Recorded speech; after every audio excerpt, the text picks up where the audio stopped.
Hola, La Tulpa, eh, diálogo intercultural e intergeneracional. Seguidores de APAC TV, muy buenas tardes. Estamos listos ya en La Tulpa, en este frío, con un fuerte aguacero aquí en Otavalo, en la provincia de Imbabura. Y en La Tulpa, bien prendidas esta tulpa para empezar el diálogo intercultural, intergeneracional.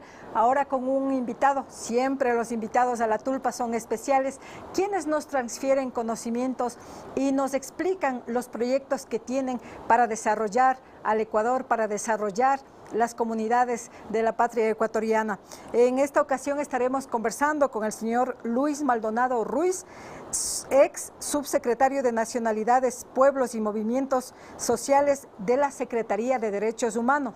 ¿Qué tema vamos a tratar con el señor Maldonado?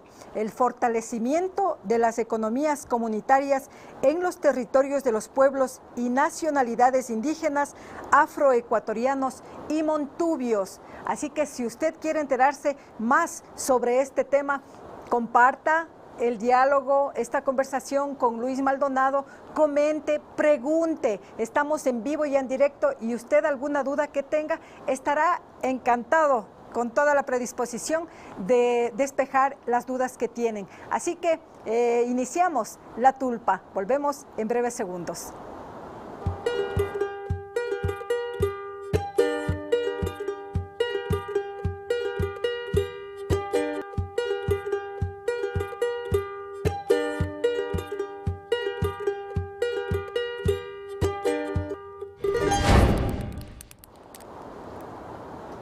Estamos listos ya con el señor Luis Maldonado. Buenas tardes, Arichichimashi.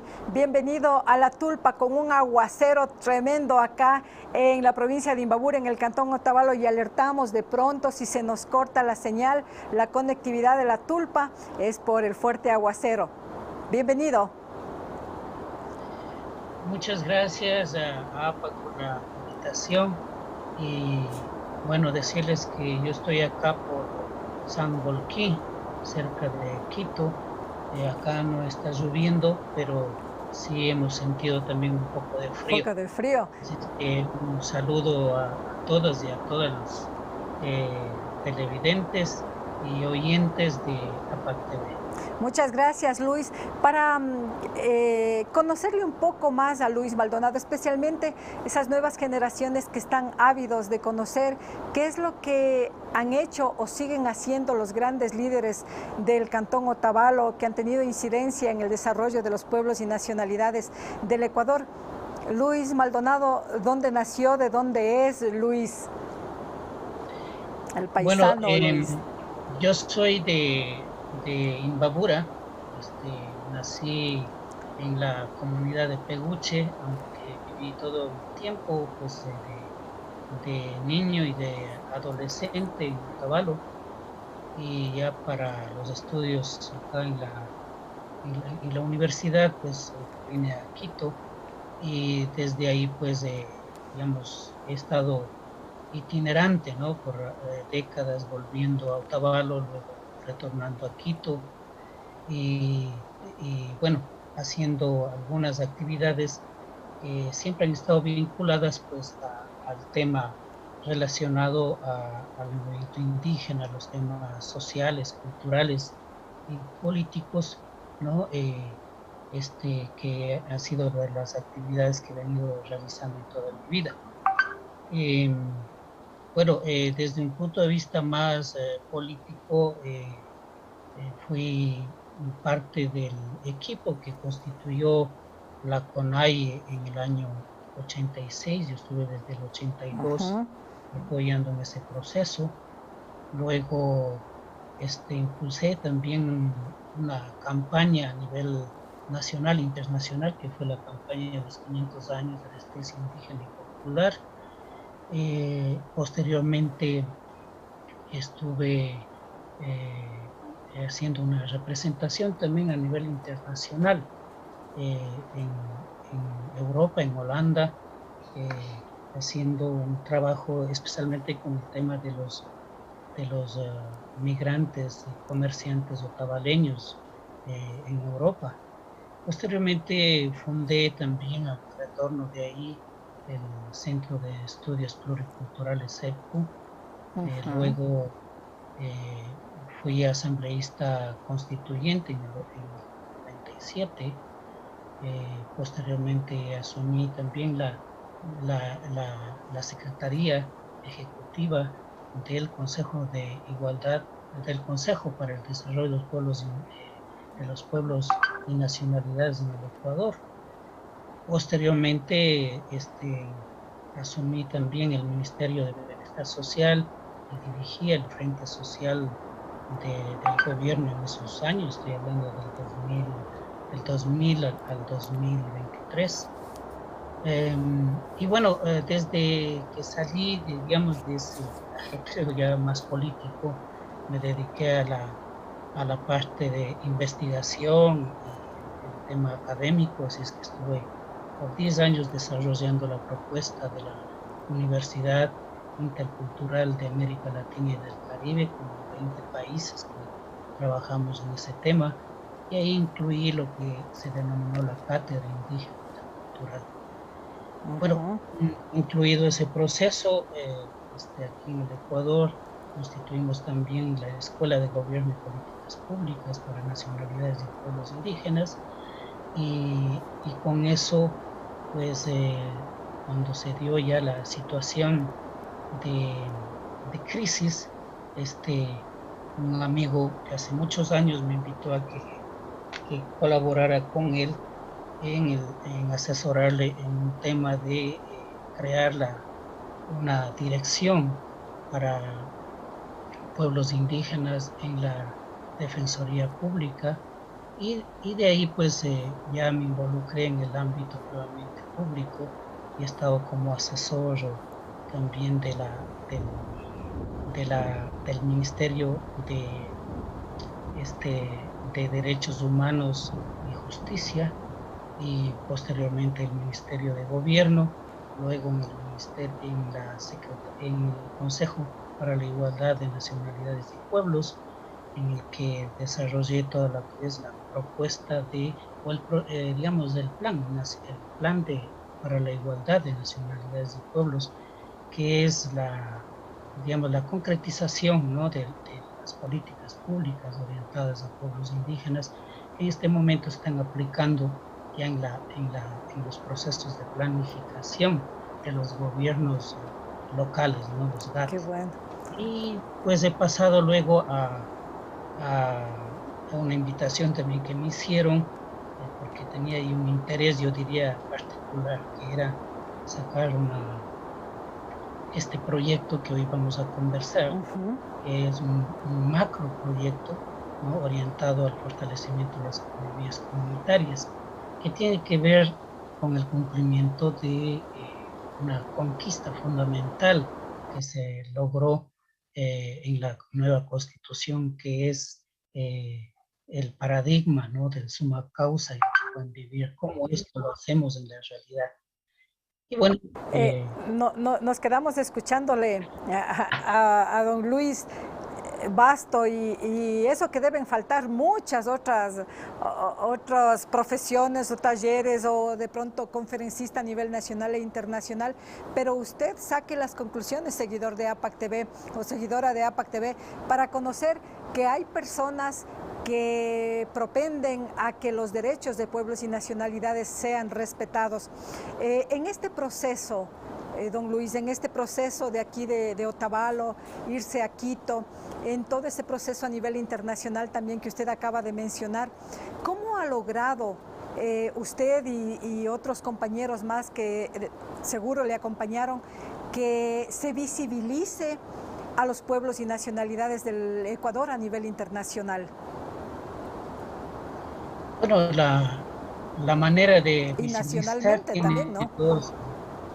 Claro, tiene, digamos, dos aristas, ¿no? La primera es representar procesos concretos, ¿no? Es decir, estas coyunturas que posibilitan a pueblos, a personas, poder hacer una representación, ¿no? Que tiene interés, ¿no? Tanto a nivel nacional como internacional. Por ejemplo, por eso digo que lo que yo he hecho no se debe simplemente a una capacidad individual, personal, sino que ha sido parte de procesos que hemos venido impulsando. Por ejemplo, la coyuntura de las celebraciones del quinto centenario del llamado descubrimiento de América fue una coyuntura muy especial, porque primero el movimiento indígena ecuatoriano se configuró en un actor político nacional, Claro. y segundo, de los promotores, ¿no es cierto?, de impulsar una campaña que ponía en entredicho esta idea colonial del descubrimiento, ¿no? Como que no hubieran existido personas antes, sino que solo los europeos, considerados ellos como personas, veían o habían descubierto algo. En realidad no descubrieron nada, porque todo lo que se hicieron acá estuvo guiado por los mismos habitantes, ¿no?, de este continente.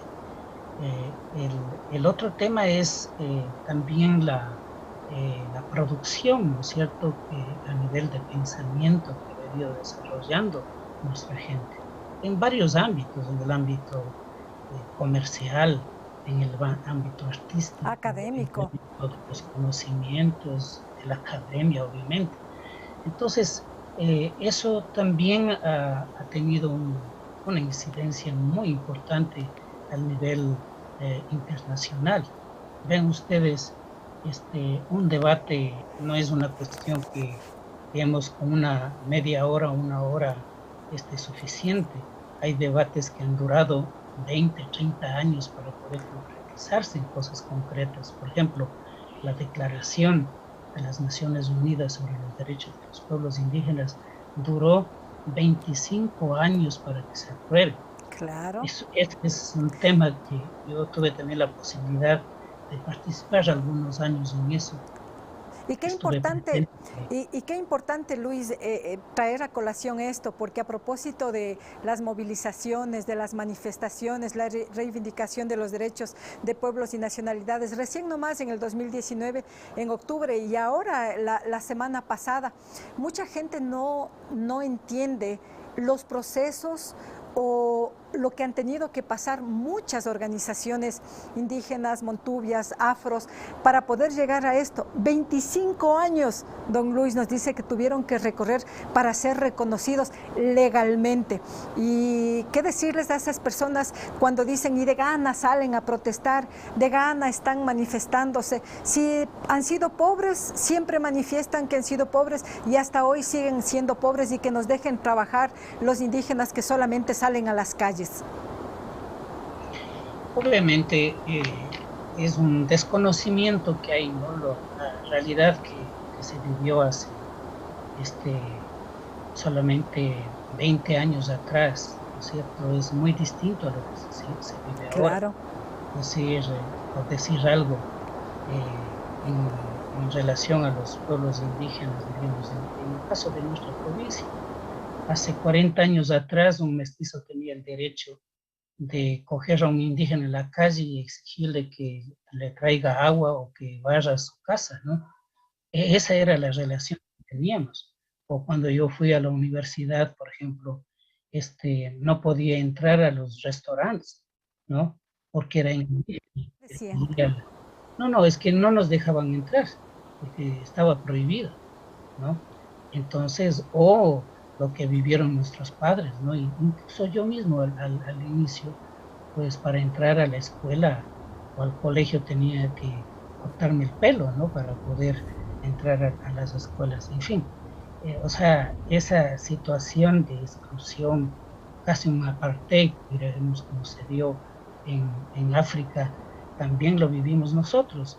Y el esfuerzo que se ha hecho para lograr esto, ha sido no solamente, en esto también quiero subrayar, no solamente las movilizaciones en las calles, ¿no?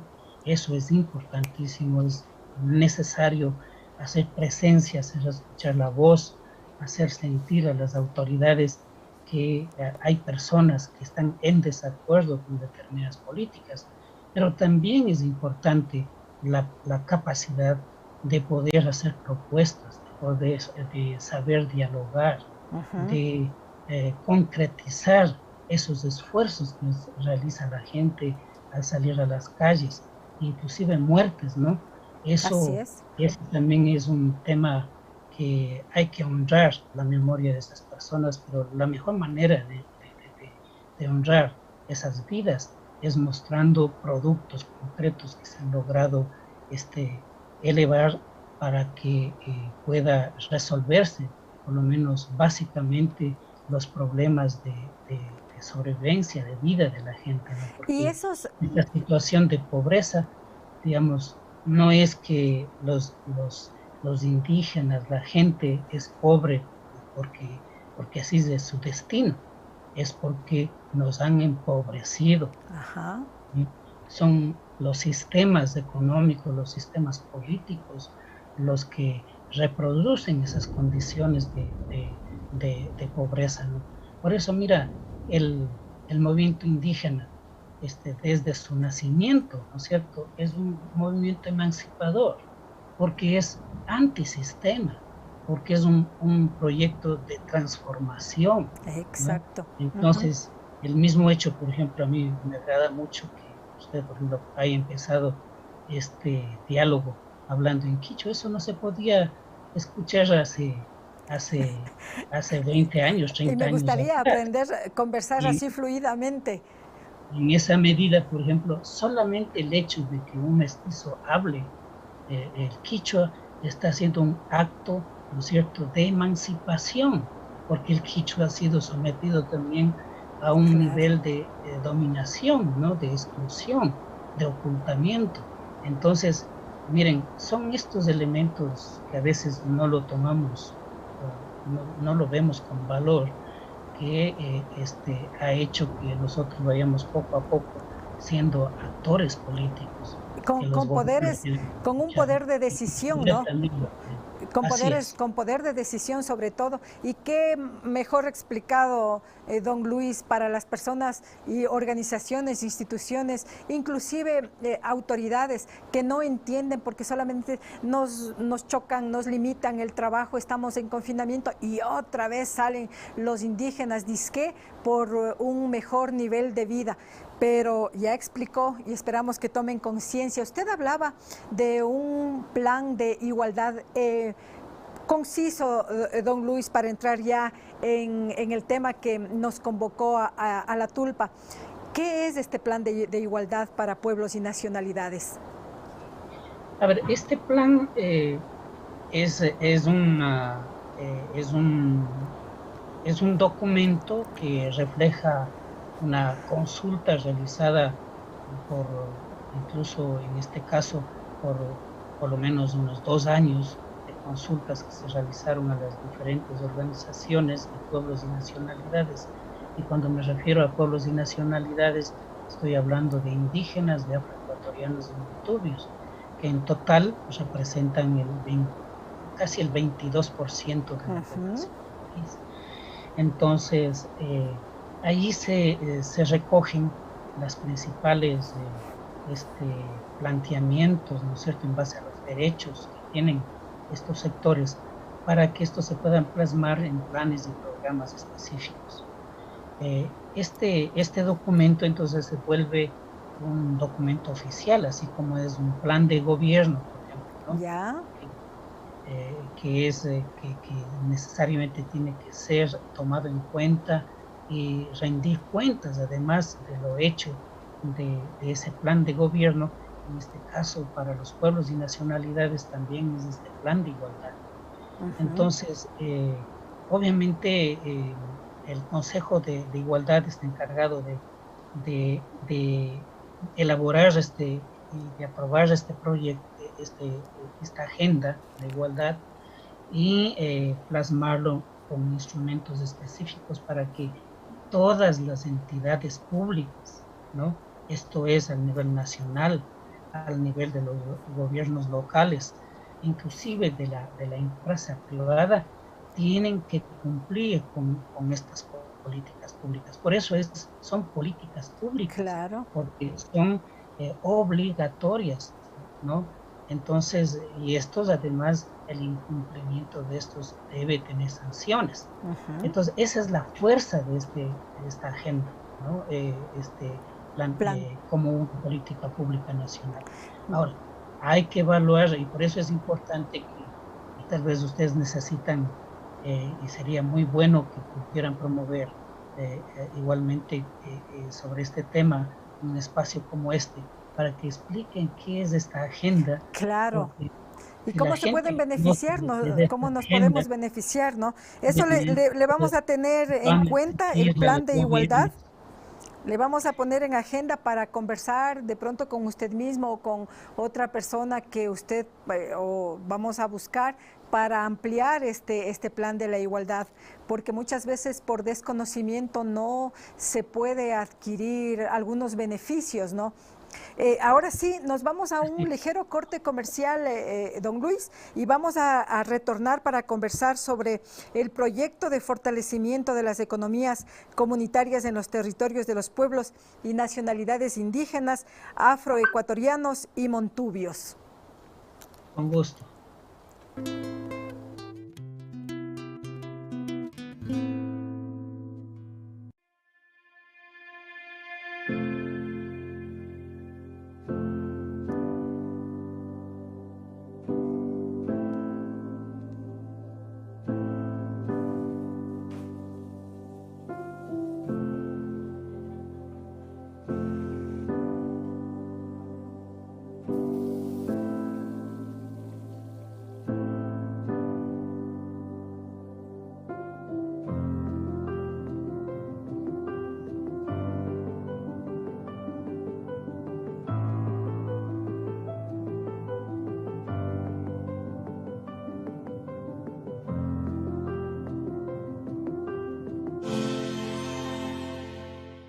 La salud de mi familia es lo más importante. Necesito consejos sobre el cuidado y crecimiento de mi bebé. Un buen profesional en quien confiar.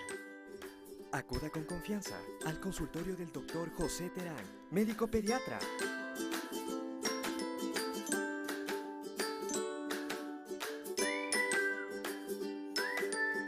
Siéntanse en familia. Reciba una atención cálida y profesional, como su hijo merece. Quichuapipash Tapupaychilla.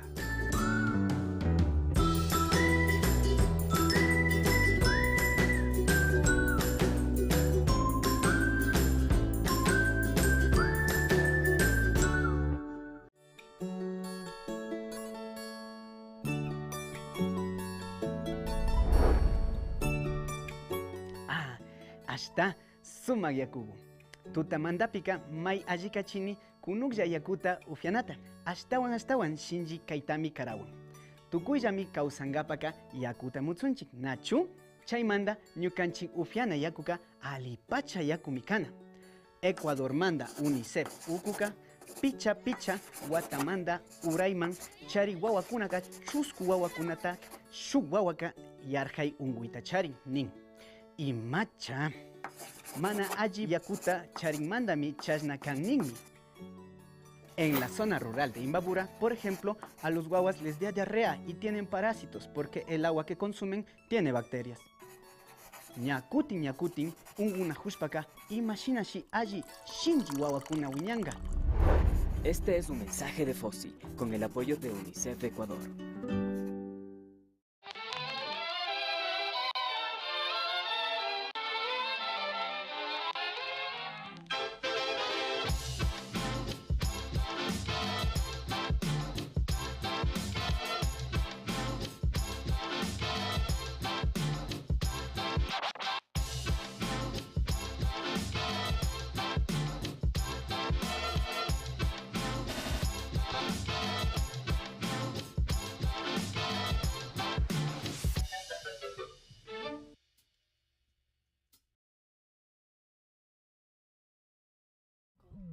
En Supermercado Santa María, ahorres cuando. Arroz envejecido Santa María y Rey entera, 15% de descuento. Yogur kiosco frutilla, 30% de descuento. Papel higiénico Scott Jumbo por 12, 36% de descuento. Huevos Indales por 30, gratis 1 litro de Vitaleche. Ahora es cuando cuidamos tu bolsillo. Santa María.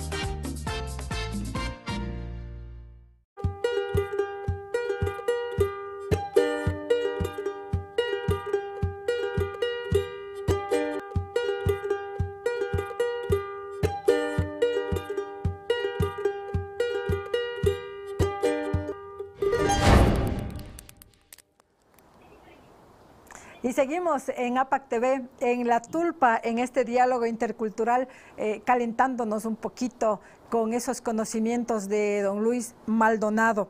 Ahora sí, vamos a conversar sobre el proyecto que anunciábamos. En primer lugar, Luis, ¿qué son las economías comunitarias?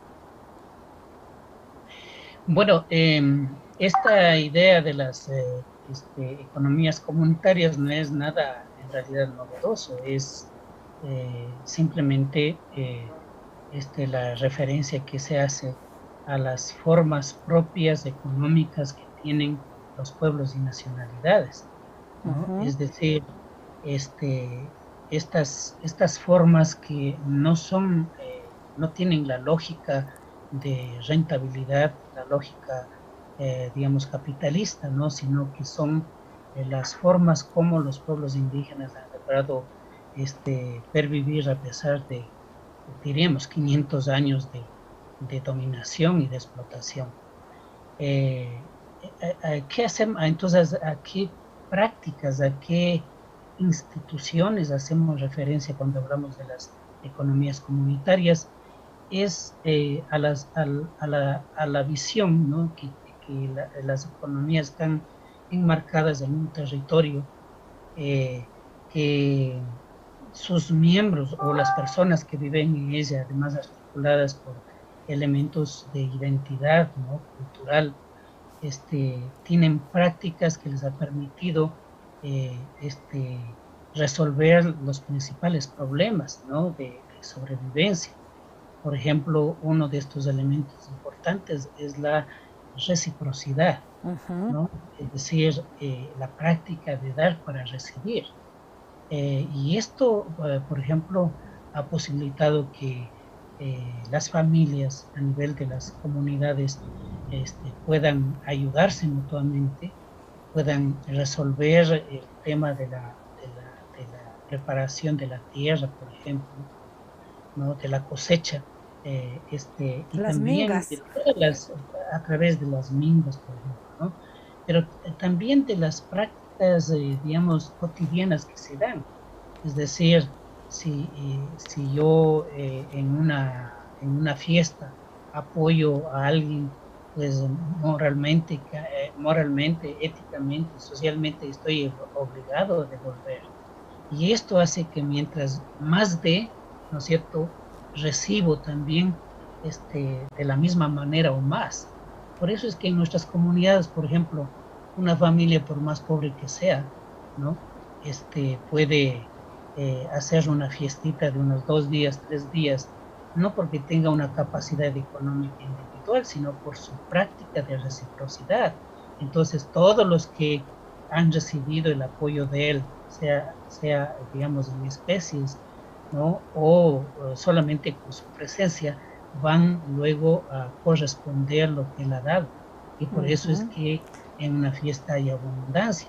Esta idea, ¿no es cierto?, y esta práctica es muy potente. De pronto está asegurando la sobrevivencia, la supervivencia, ¿no? Y no solamente la sobrevivencia, sino la solución de muchos problemas. Exacto. Por eso, por ejemplo, a pesar de que hay familias que están articuladas al capitalismo de una manera muy fuerte, digamos el caso de Otavalo, pero nosotros sabemos que todos los fines de semana, ¿no es cierto?, hay actividades sociales, fiestas de todo tipo, de todo género, donde las familias van, ¿no es cierto?, y aportan y practican la reciprocidad de manera cotidiana. Esta práctica que estamos llamando de reciprocidad en términos económicos también es de redistribución permanente. Posibilita entonces que si yo acumulo, voy socialmente, ¿no es cierto?, redistribuyendo también lo que yo he logrado acumular, de tal manera que por eso hay una armonía económica, social e incluso espiritual. Y no solamente reciprocamos, digamos, entre los seres humanos, sino que también hacemos pagos, por ejemplo, a la Pachamama, porque la Madre Tierra nos está contribuyendo también con la fertilidad, los productos, ¿no es cierto?, que nos da la tierra y que nos permite sobrevivir. También lo hacemos con los ancestros, ¿no? Es decir, con nuestros antepasados, y en las prácticas, especialmente en Otavalo, pues es, ¿no es cierto?, de los lunes y jueves el cementerio, llevar cosas por comer, ¿no? Entonces, son elementos de estas prácticas. Pero Luis, y es lo que nos ha permitido sobrevivir, a pesar de las condiciones que les decía, de reducir a niveles de pobreza extrema, ¿no? Luis, entonces, pero estas sí, prácticas, como que esta economía comunitaria no se ha visibilizado, solamente se habla de las macroeconomías, de esas economías donde los intereses, los bancos, las cooperativas de ahorro y crédito son las grandes financieras, entre comillas, para poder desarrollarse los seres humanos. ¿Por qué? bueno, ese es parte del esquema, pues, Para ¿no? acumular capital, ¿no? Claro, de dominación, porque, miren, es que hay varias diferencias importantes. Y mencionaba, por ejemplo, el tema de la reciprocidad y la redistribución como un principio importante de esta forma de vida, ¿no? Mientras que, por ejemplo, para el capitalismo, el principio es, ¿no?, manejarse en las relaciones de intercambio en una lógica costo-beneficio. Es decir, si hago, tengo que tener siempre un rédito, una ganancia. Y esa ganancia lo extraigo de una relación, ¿no es cierto?, de aprovechamiento del otro, porque así acumulo. Y la idea de acumulación, ¿no es cierto?, es infinita. Vean ustedes cómo es posible que haya personas, ¿no es cierto?, a nivel mundial, que tienen más de 70.000 millones de dólares para ellos solos, mientras la mayoría de la población muere de hambre. Eso no pasa en las sociedades. Pero Luis, dicen que ellos han trabajado por generaciones y de generaciones, y que son herencias que han dejado los padres, y que dejen trabajar, sostienen, Luis. Todos trabajan, ¿no? Todos trabajan, no solamente hay unas personas que trabajan más o menos, inclusive hay personas que trabajan más que todos y se mantienen en la misma situación de desigualdad.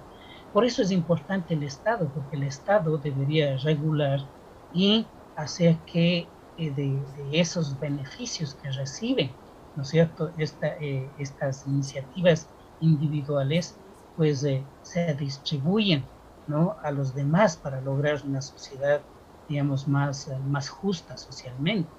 Este es un problema realmente de mentalidad, de cultura también. Con todos estos puntos que ha analizado, las economías comunitarias, ¿cómo piensan ustedes fortalecer con este proyecto? Bueno, hay varias.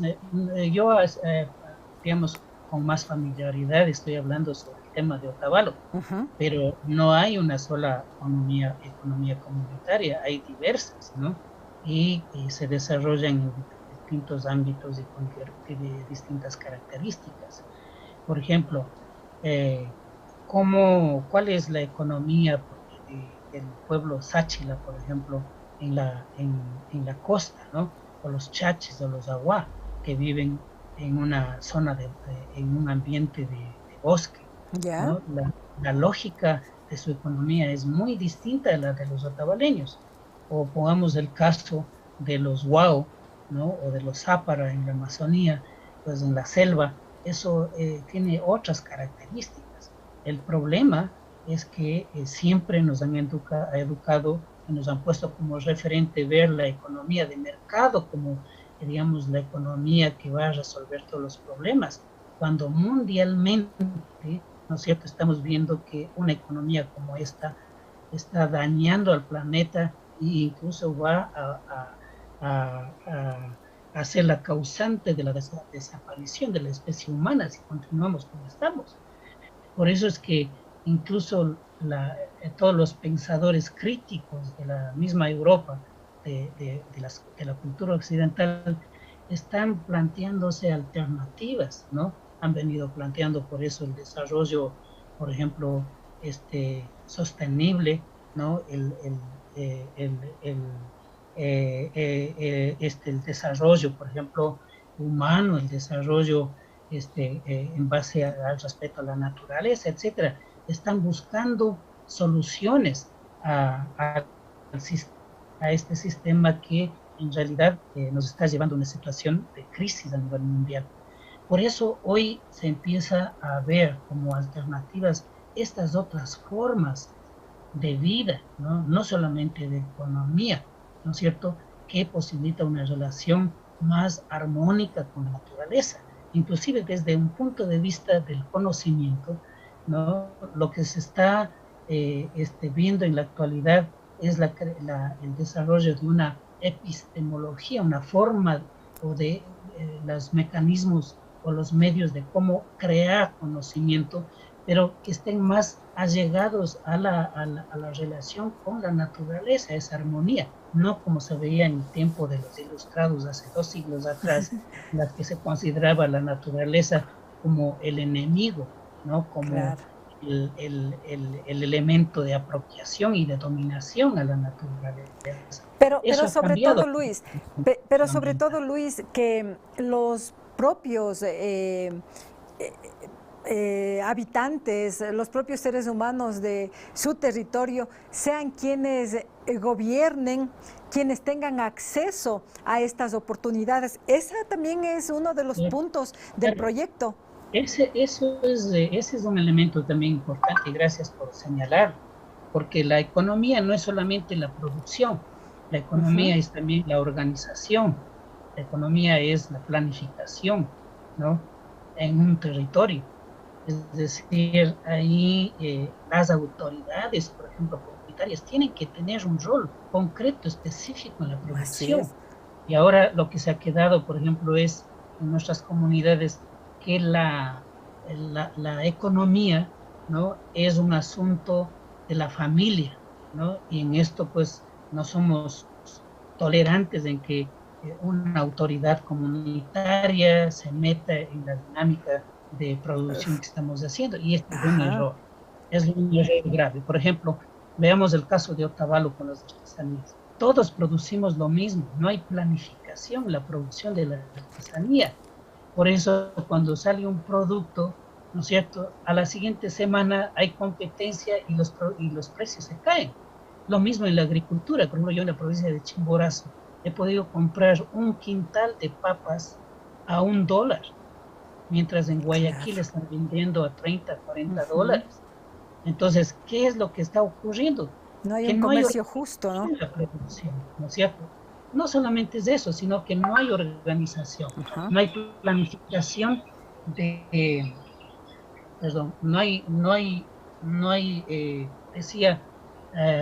no hay planificación del espacio territorial como pueblo, ¿no es cierto?, para producir lo que necesitamos y poder preservar los nichos de mercado donde podemos vender los excedentes. Y como no hay organización, entonces competimos entre nosotros mismos. Ese es el problema. O los intermediarios se aprovechan, ¿no? ¿Quién se aprovecha de esto?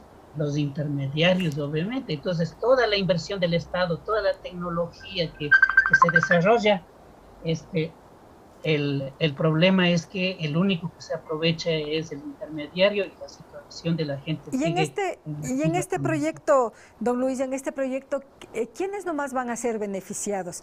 ¿Quién apoya para este proyecto con financiamiento y con cuánto? Bueno, entonces, para poder entrar al tema, entonces, esta problemática que me estoy planteando, ¿no es cierto?, que es esta visión de lo propio, de lo alternativo, inclusive la Constitución ha establecido ya como un paradigma constitucional que debe alcanzar el país, que es el buen vivir o el summa causa. Ese es un principal elemento del proyecto. En segundo lugar, es resolver los problemas, ¿no es cierto?, de la economía, partiendo primero de conocer qué economías hay, cuáles son sus potencialidades, sus debilidades. Entonces, identificadas estas, tenemos que entonces orientarlo al fortalecimiento. Pero no estamos nosotros desligados del mundo, pues, ¿no? Entonces, lo que tenemos que hacer es que, por ejemplo, pongamos el caso de los salasacas, para que nos entendamos. Si en esta comunidad, que son más o menos 8.000 habitantes, están divididas en 2, 3 parroquias, pero es un solo pueblo, tiene que tener una planificación como pueblo Salasaca.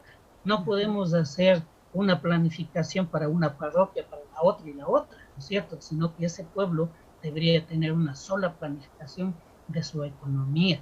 Entonces, el proyecto, visto desde esa perspectiva incluso territorial como estoy desarrollando, planificará y determinará entonces cuáles son los proyectos que van a posibilitar el fortalecimiento de su economía, e invitará también a las autoridades locales, a las delegaciones de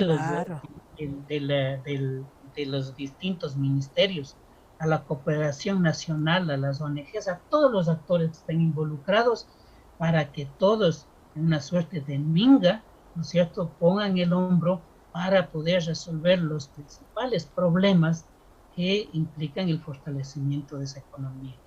Entonces, miren, yo aspiro con este proyecto de que las autoridades comunitarias, por ejemplo, aprendan a ser planificadores, ¿no es cierto?, de su economía, que se involucren en impulsar emprendimientos que ayuden a la gente, a las familias, a resolver los temas de comercialización, de manejo de alimentos, del manejo de productos de diferente tipo, ¿no?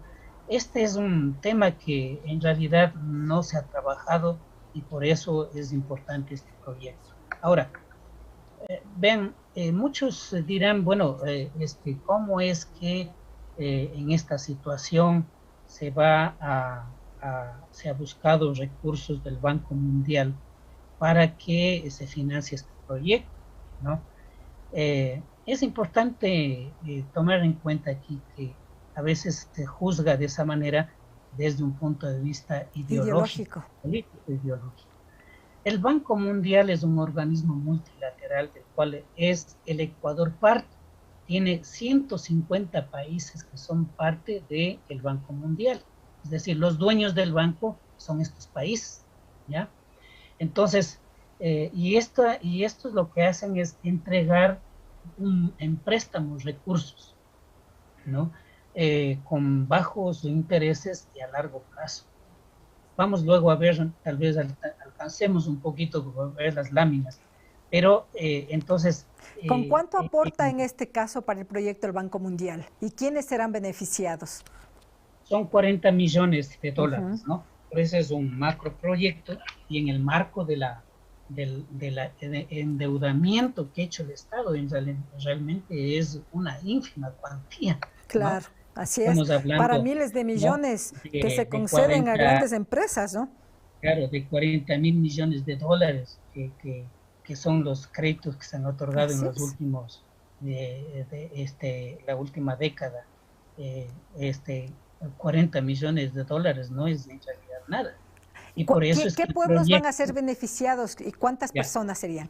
Miren, el proyecto ha tenido precisamente porque la cantidad no es muy grande, aunque es grande, digamos, en términos de recursos, se ha hecho una priorización, ¿no? Y el criterio para poder priorizar tiene que ver con la autoidentificación. Por lo menos en los territorios donde el 50% de la población se identifique como indígena, afroecuatoriano, montubio, ahí se implementará el proyecto. Y el otro criterio es que los niveles de pobreza estén sobre el 70% de la población. Esto nos ha dado digamos de que más o menos como 25.000 familias se podrían beneficiar. Estamos hablando de aproximadamente unas 250.000 personas, podríamos decir, ¿no? Pero de manera indirecta, como esto se dinamiza, pues, ¿no es cierto?, en la economía siempre se involucran diferentes sectores, etcétera, se piensa que alcanzará más o menos a 1.200.000 personas que beneficiará este proyecto. Tomando en cuenta que hay 5 millones de desempleados ahora en el Ecuador, ¿no? Y de pronto en el sector rural y urbano marginal, donde se concentra el 70% de pueblos y nacionalidades, también están ahí dentro de la marginalidad de pobreza, ¿no? Incluso pobreza extrema. Estuve leyendo el proyecto y ahí también enfocan ustedes recursos para lo que será la reactivación o la armonización, si se quiere, el equilibrio post-pandémico o en la pandemia, y también a la juventud. ¿Cómo apoyarán ustedes en ese sentido? A ver, el proyecto tiene varios componentes, ¿no? Que es importante señalar para responder a su inquietud. El primero es un componente que que se denomina de apoyo a la gobernabilidad, ¿no? Yeah. Este componente tiene por objetivo abrir espacios de diálogo, ¿no? Y de concertación en el nivel nacional y en el nivel territorial. ¿Por qué esto es necesario? Porque ya habíamos hablado de la necesidad de hacer una planificación sobre el fortalecimiento de las economías comunitarias de mediano y largo plazo. Y esto debe desembocar porque se va a llegar a un acuerdo de cómo se debe fortalecer estas economías con todos los actores, y esto tiene que concretarse en políticas públicas, ¿no? Que debe señalarse metas, deben señalarse programas, proyectos, deben señalarse normativas que hagan posible este fortalecimiento, porque a veces las leyes están en contra de esta visión de economías. Tiene que haber responsabilidades también institucionales. Entonces, todo ese trabajo de planificación y de identificación de los proyectos que se surgirían, ¿no? Para su elaboración, será pues este componente que se va a trabajar. Esto va a durar más o menos un año, ¿no? de trabajo. Luego del año identificados los proyectos, entonces hay otro componente que ya es la inversión, ¿no? En proyectos concretos. Entonces, luego decía del año, se identificarán los proyectos y se financiará la elaboración de los mismos. Estos proyectos elaborados conjuntamente con las comunidades, con las nacionalidades y pueblos, serán financiados por el Profepian, ¿no? Que son las siglas de el nombre de este proyecto. Dentro de las inversiones que estamos planteando, hay también como 3 elementos importantes que se van a financiar. El uno es algo que es inmediato, que se debe utilizar inmediatamente, para el cual se va a hacer una inversión más o menos de $2 millones, es en el tema del COVID-19, ¿no? Esto por ley no lo puede hacer la Secretaría de Derechos Humanos directamente, que es el organismo que va a dirigir el proyecto. Entonces se tiene que hacer con el Ministerio de Salud Pública.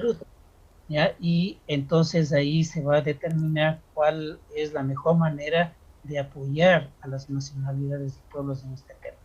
Mi posición, ahora yo ya no soy subsecretario, era de que se puedan comprar vacunas para vacunar a las personas más alejadas, ¿no? en el territorio nacional, porque estas tendrán pues la dificultad precisamente de vacunarse. El otro aspecto importante es el tema del acceso al crédito, por ejemplo, ¿no? Y del fortalecimiento de lo que son las cajas comunitarias, las cajas comunitarias que son de ahorro y crédito, para que éstas puedan fortalecerse y puedan otorgar créditos a la gente. El otro tema es que un proyecto de esta naturaleza no puede funcionar si no tiene talento humano disponible para poder hacer de estos proyectos un proyecto sostenible, ¿no? Y sustentable en el tiempo. Así es que habrá también un programa para becas, que el objetivo central es de que las personas que entran en este programa van a tener un acompañamiento permanente hasta poder concluir los estudios. Qué bueno. los Y ellos estudios, ¿no? seguirán con ese proyecto cuando se termine ya. Obviamente, porque es en base a la planificación que realizarán, se verá la necesidad de talento humano y en qué universidades de estas carreras, para en base a convenios con estas entidades, poder entonces entregar estas becas. Y hay el tema de la inversión de proyectos. Se calcula que se tendrán unos 100 proyectos a nivel nacional, y habrá una inversión aproximadamente de unos 22 millones de dólares, ¿no? Como ven, es muy poco, no se va a poder resolver la problemática que viven los pueblos y nacionalidades, pero está orientada, como usted decía, Jimena, a la población más pobre, ¿no? No es, esto quiero subrayar, no es una ventanilla de proyectos, porque ya me han llamado varios amigos, varias personas que se enteran para decir, oiga, yo tengo un proyectito, ¿no será que me financie? No, no es una ventanilla. Ya les he dicho que esto va a surgir de la planificación que se realice, ¿no? Entre todos los actores. Por aquí estaba también algo, por ejemplo, en la provincia de Imbabura. Los beneficiarios serían varias comunidades, varias parroquias de acá de Imbabura. Entre ellas están Gochagua, La Esperanza, San Roque, Mantag, Miguel Legas Cabezas, Eugenio Espejo, González Suárez, San José de Quichinche, San Juan de Ilumán, San Rafael, Mariano Acosta también. Pero como usted decía, todos ese proyecto tienen que trabajar todos, y el proyecto no es que, por ejemplo, Luis, dame unos $1,000 porque tengo este proyecto para la elaboración de tal cosa y vamos a comercializar un grupo o una asociación. Es un proyecto macro, y que la verdadera intención y objetivo es que haya sostenibilidad en el tiempo, y que acabado el presupuesto no se arrumen las herramientas, los conocimientos también, sino que siga en el tiempo, siga generando estas economías comunitarias. Claro, eso se logra con la política pública, ¿no? Es decir, y ese es el propósito. Este proyecto concluirá en 5 años, y no debería desaparecer. Esto tiene que mantenerse, y por eso tiene que asumirse esta política, ¿no es cierto?, por parte del Estado, tanto a nivel de gobierno nacional como a nivel de los gobiernos locales. Y todo esto va a depender también de la fuerza, de la creatividad y del empeño que pongan las mismas comunidades y sus dirigentes, ¿no?, o sus autoridades comunitarias. Entonces, sí, en el caso de, por ejemplo, de los beneficiarios que van a ser en Imbabura, pienso que una cosa importante que hay que pensar, y que invito a nuestros hermanos, compañeros de las comunidades, por ejemplo, si se va a hacer, por decir algo, creo que está tomado en cuenta Miguel Legas Cabezas, ¿no? Sí. La parroquia Miguel Legas Cabezas. Miguel Legas Cabezas es. Tal vez más o menos los proyectos que se financiarán son de un valor de unos $250,000, ¿no?, por proyecto. Y eso le corresponderá, pues, digamos, en este caso, a esa parroquia, ¿no? Pero hay que pensar en un proyecto que articule a toda la parroquia, claro, que veamos qué es lo que va a potencializar a las economías comunitarias de la parroquia. Por decir algo, si es que estamos pensando en que lo que se requiere ahí es impulsar temas de turismo, por ejemplo, para complementarse con la artesanía, ¿no es cierto?, con las actividades culturales, que es característica de la zona. Pues bien, hay que pensar que las 7 comunidades que constituyen barrios y comunidades, ¿no?, parroquia, ¿no es cierto?, de las cabezas, deberían establecer un proyecto de esa naturaleza. Para toda la parroquia. Para toda la parroquia. ¿Tenemos una pregunta? Sí, tenemos una pregunta, por favor, si nos puede, exacto, en pantalla.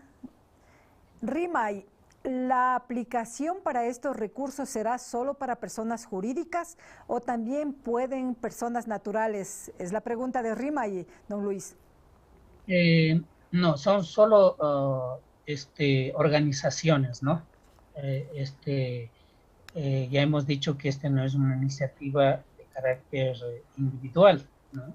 Hay un proyecto que tiene el gobierno de más o menos 400 millones de dólares, un poco más de 400 millones de dólares, que está orientado precisamente a potenciar estas iniciativas individuales que está manejada por la Corporación Financiera Nacional. Es importante que se informen sobre eso porque son créditos blandos, ¿no? Que pueden otorgar a las familias, ¿no? Tenemos otra pregunta, don Luis, por favor en pantalla. Susana Cacuango dice, buenas tardes, ¿en qué tipo de proyectos se va a dar prioridad? Ya que soy parte de una asociación de productores agroecológicos y tenemos hijos que desean ser parte de las becas, teniendo en cuenta que somos de varias comunidades altas del Cantón Otavalo. Bien, como les decía, los proyectos, ¿no es cierto?, y los beneficios que van a tener con el tema de becas va a depender de la planificación territorial que se haga en las parroquias que van a ser beneficiadas, ¿no? Entonces, vamos a tener un año muy duro porque entenderá que hay muy poco dinero y que hay que pensar muy bien en qué se va a invertir. Entonces, por eso implicará un trabajo intenso a nivel de las autoridades comunitarias, de sus líderes. Pero ustedes les deberían asesorar también a ellos, ¿no? A los GATS parroquiales, claro, a las comunidades. Claro. Miren, esto va a tener todo un sistema, ¿no? El diálogo. Los cabildos. Como le decía, el primer año va a ser un año de concertación y de elaboración de ese plan y la identificación de proyectos. Y para esto, pues el proyecto va a contar con 51 personas que van a estar distribuidas en 5 oficinas a nivel del país. Y una de esas oficinas va a estar en la ciudad de Ibarra, lo que es la oficina de la Secretaría de Derechos Humanos. Entonces va a haber un equipo técnico que obviamente va a trabajar con las comunidades, van a asesorarles, van a orientarles y además va a tener el apoyo también del IEPS, Instituto de Economía Popular y Solidaria, ¿no? Del CENESID, del Ministerio de Salud Pública y de las autoridades locales, porque también van a participar. Entonces, ahí se determinará pues un instrumento tan importante como este, que es una planificación de mediano y largo plazo, que además esto tiene, como les digo, elevarse a política pública y tiene que ser obligatorio, tienen que incluirse en los POAs, ¿no es cierto?, claro, anuales de los municipios, de las prefecturas, para que ese plan pueda cumplirse. Vea, hasta ahora lo que no se ha hecho es en los municipios, no está contemplado, no están elaborados los planes para el fortalecimiento de las comunidades, ¿no? Con pertinencia cultural. Parece que este proyecto sí les va a encaminar, Luis, les va a encauzar a que los proyectos, los POAs que usted hablaba, se lo hagan con una verdadera pertinencia cultural, no que contratación de la amplificación tal, doy presupuesto para las fiestas de tal, la banda de tal, eso no es cultura. Aquí sí les van a encaminar bien. Ahora, este diálogo del 2018, de varios pueblos y nacionalidades voluntarios para sacar este proyecto, Luis, al 2021 entramos con un nuevo gobierno. Usted ya no está también en la Secretaría como subsecretario de Derechos Humanos, que es parte de este proyecto. Con nuevo gobierno, ¿qué esperan ustedes? ¿Cómo van ustedes a aportar, a apoyar para que se cumpla tal cual está estipulado el proyecto? Bueno, como les decía, estos son parte sistema, pues, ¿no? Democrático del país, los cambios de gobierno. Entonces entra un nuevo gobierno y tienen que asumir estas responsabilidades. Esperemos que no vayan a hacer cambios sustanciales en el proyecto y respeten, diríamos, el enfoque de este proyecto, porque no es una cuestión que yo individualmente, un equipo de trabajo de la Secretaría se ha inventado este proyecto, no, lo hemos realizado en más de un año, en un año y medio de trabajo con equipos multidisciplinarios de voluntarios de las mismas organizaciones nacionales de pueblos y nacionalidades, el apoyo que hemos recibido también de otros ministerios, del mismo Banco Mundial, etcétera, para elaborar este proyecto, ¿no? Y buscar su financiamiento. Este no es un trabajo fácil, esto hay que subrayar. En varios países han demorado hasta 5 años sacar un proyecto de esta naturaleza. Nosotros lo hemos hecho a pesar de las circunstancias difíciles que hemos tenido en un año y medio. Ahora, esto debe asumir el nuevo gobierno, decía, pero lo que sí hemos hecho es informar a las organizaciones a nivel nacional para que ellos también asuman esta responsabilidad, sepan en qué estado de situación queda ya la lista para la ejecución de este proyecto y puedan incidir, ¿no es cierto?, y participar activamente en este proceso de ejecución, porque el proyecto contempla también, como les decía, un espacio de dirección, ¿no?, y de consulta permanente con los pueblos y nacionalidades. Entonces, ese proceso debe mantenerse. Ahora, ya en términos individuales, yo ya no soy una autoridad, estoy, digamos, como persona en este momento hablando, pero creo que una manera de contribuir a que este proyecto continúe adelante, se fortalezca, logre una participación, precisamente es estar a disposición, ¿no?, de las personas que deseen, de las organizaciones, de las parroquias que les interese, pues ayudarles en la información, ¿no es cierto?, en la orientación de qué es lo que deberían hacer. Así es que, bueno, muchas gracias. Si es que requieren de que se les oriente, se les apoye, pues yo estaré a disposición, ¿no?, en la medida también de mis posibilidades. Muchas gracias a Luis Maldonado por haber compartido con nosotros este proyecto de fortalecimiento de las economías comunitarias en los territorios de los pueblos y nacionalidades indígenas, afroecuatorianos y montubios. Volvemos en unos segundos.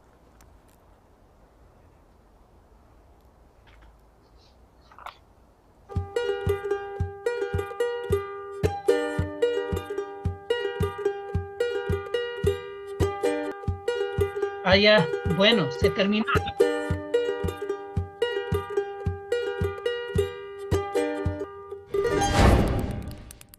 ¿Cómo podemos entrar? Gracias, gracias. Estábamos despidiéndonos con el señor Luis Maldonado. ¿Se imaginan todo este proceso? Años de luchas, de conquistas, de muertes, hablaba Luis Maldonado, para poder ser parte de... bueno, algunas oportunidades, pocas oportunidades, son 40 millones de dólares que entrega el Banco Mundial para fortalecimiento de las economías comunitarias. Y Otavalo, el Cantón Otavalo, el Cantón Ibarra, el Cantón Pimampiro en la provincia de Imbabura será parte de este proyecto.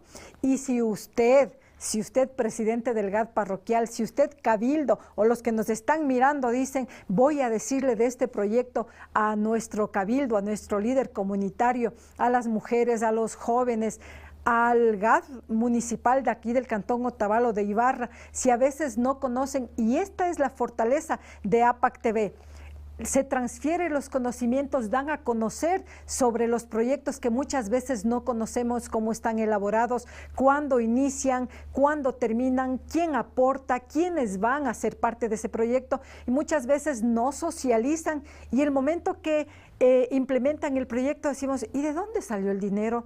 ¿Y quién está administrando? ¿Quién hizo ese proyecto? No socializan, no hacen una verdadera participación, socialización, participación ciudadana. Qué bien, así que manos a la obra, a ponerse bien las pilas, ustedes, señores cabildos, a exigir que estos recursos con el nuevo gobierno de Guillermo Lasso no se desvíen. Son 40 millones que ya están entregados prácticamente al Ecuador con una tasa por ciento algo del 2% de interés. Tenemos un mensaje de quién. Miri Flores, felicitar a don Luis Maldonado por la gestión eficiente como subsecretario hacia beneficio de los pueblos y nacionalidades. Tengamos mucha fe que las siguientes autoridades sigan esta línea y administren transparente y eficientemente los proyectos venideros. Eso esperamos, pero si usted que nos está mirando, usted cabildo, líder comunitario, usted presidente de los GADs parroquiales, a Angochagua, a doña Rosita Colimba, acá Miguel Gascabezas, a don Yacelga, presidente del GAD parroquial, por favor, a ponerse alertas, y a otras personas también, a otros presidentes de los GADs municipales, a estar alertas sobre este proyecto. Y como decía don Luis, si quieren asesoramiento, aquí estamos. El 70% de pueblos y nacionalidades se encuentran en el sector rural y urbano marginal. Este proyecto va a beneficiar a más de 250,000 personas. Imagínense, es un proyectazo. Muchas gracias a don Luis Maldonado y gracias a ustedes por seguirnos. Estaremos el día miércoles con otro tema importantísimo aquí en La Tulpa. Hasta entonces. La Tulpa, diálogo intercultural e intergeneracional.